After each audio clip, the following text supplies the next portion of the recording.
Dan Saudara, Pengadilan Tindak Pidana Korupsi Jakarta kembali melanjutkan sidang kasus korupsi yang menjerat mantan Mentan Syahrul Yassin Limpo. Agenda sidang kali ini mendengarkan keterangan saksi mahkota.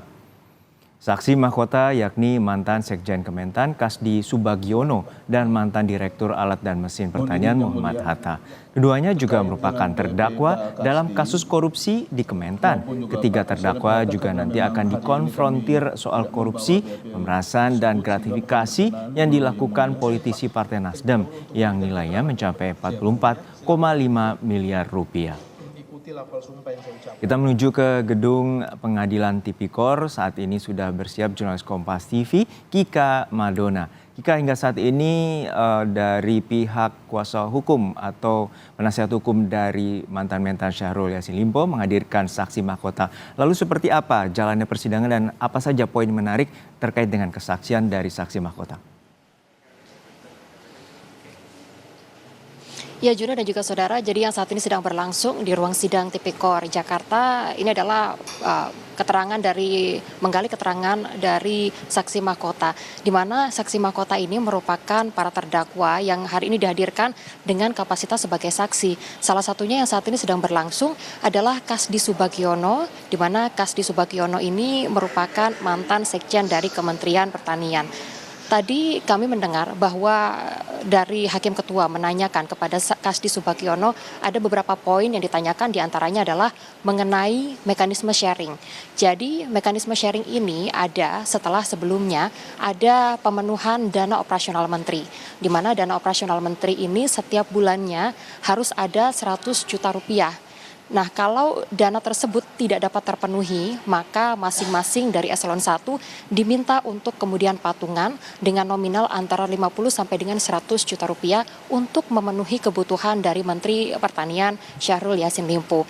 Dan dari nominal tersebut, dari total 100 juta rupiah, 80%-nya masuk ke menteri, sementara 20%-nya dikelola oleh Biro Komunikasi, di mana untuk dana yang juga kemudian dikelola tersebut nantinya akan digunakan oleh masing-masing keluarga yang turut serta dalam perjalanan dinas. Jadi hari ini keterangan yang juga kemudian digali ini juga selain tadi bagaimana mekanisme pengumpulan dari dana-dana eselon 1, ini juga dari Hakim Ketua menanyakan terkait dengan perjalanan dinas fiktif.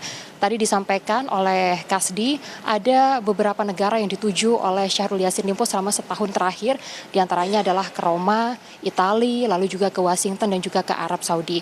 Di mana dari perjalanan-perjalanan ini memang ada anggaran resmi yang ditujukan kepada Syahrul Yassin Limpo dan juga istri.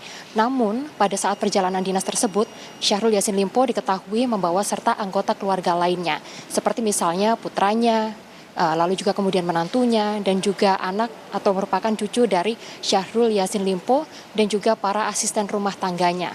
Ada orang-orang ini sebetulnya tidak di-cover dari dana resmi dari Kementerian Pertanian, sehingga untuk mengcovernya tadi juga kemudian disampaikan oleh Kasdi bahwa dana patungan dari eselon 1 inilah yang kemudian digunakan untuk membiayai perjalanan dinas dari anggota keluarga Syahrul Yassin Limpo yang pada saat itu turut serta untuk kemudian mengikuti perjalanan dinas di beberapa negara yang tadi kami sebutkan.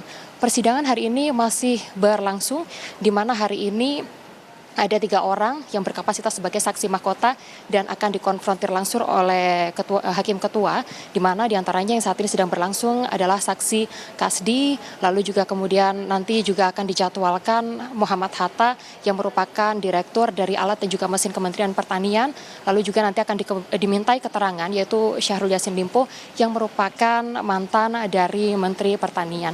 Ada poin menarik lainnya, Juno dan juga saudara, yang tadi juga kemudian ditanyakan bahwa pada saat perjalanan kasus ini berlangsung atau perkara ini berlangsung di tahun 2023, sebetulnya dari pihak Kementerian Pertanian sudah mengendus adanya KPK yang berupaya untuk kemudian melakukan penyidikan terhadap kasus ini.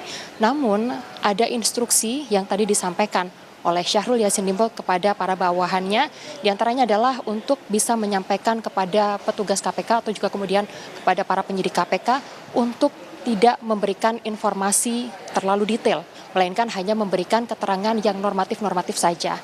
Hal ini yang saat ini juga masih terus didalami oleh pihak majelis hakim, di mana hari ini seperti yang saya sebutkan tadi, ada 3 saksi mahkota yang hari ini akan diperiksa, diantaranya adalah Muhammad Kasdi yang saat ini Kasdi Subagiono maksud kami, yang saat ini sedang berlangsung, nanti akan dilanjutkan dengan Muhammad Hatta dan juga Syahrul Yassin Limpo. Jika hari ini pemeriksaan ketiga saksi mahkota tidak dapat diselesaikan secara sepenuhnya atau keseluruhan, maka persidangan akan dilanjutkan pada hari Jumat mendatang. Kami mendapatkan informasi, saudara, bahwa untuk sidang lanjutan yang agendanya adalah pembacaan tuntutan, ini akan berlangsung pada tanggal 28 Juni mendatang, dan untuk sidang putusan ini akan berlangsung pada tanggal 11 Juli mendatang. Juno, kembali kepada Anda. Baik, terima kasih atas laporan lengkap Anda, jurnalis Kompas TV, Kika Madona dari Pengadilan Tipikor Jakarta.